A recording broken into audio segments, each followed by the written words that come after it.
এভাবে সুন্দর করে কেটে লোটে মাছকে হলুদ আর লবণ দিয়ে মেখে রাখতে হবে 10 মিনিট। তারপরে ভালো করে ধুয়ে নিতে হবে। এরপরে পেঁয়াজকে এভাবে ভেজে যখন পেঁয়াজের কালারটা একটু পিঙ্কিশ পিঙ্কিশ হয়ে যাবে তখন লবণ আর অন্যান্য মশলা দিতে হবে।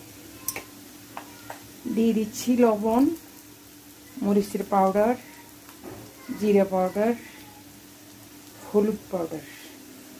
তারপর দিতে হবে নেড়ে চেড়ে একটু মশলাটা আর একটু হইতে হবে। তারপরে হলো লোটটা মাছ দিতে হবে। মশলাটা পাকিয়ে নিই, তারপরে দেখি কি হয়। এবার লোটটা মাছ দিয়ে দিচ্ছি সব।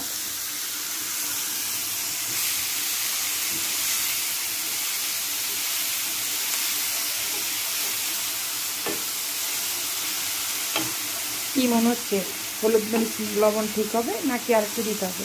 আমার মনে হয় এখন বোঝা যাবে না, আর একটু কমুক লোটটা মাছটা, তাহলেই বোঝা যাবে। দেখা যাক কি হয়।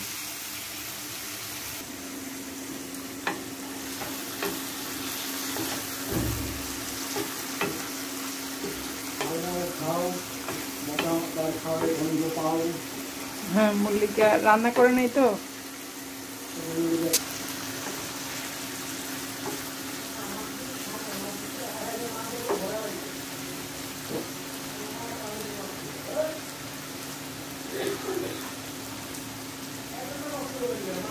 আরে আমি কি জানি মিকি মাছ খাবে না? আমি দেওয়ার পরে দেখি যে আর যেটুক দিয়েছি ওরটুকু ওরা খায় না একটু।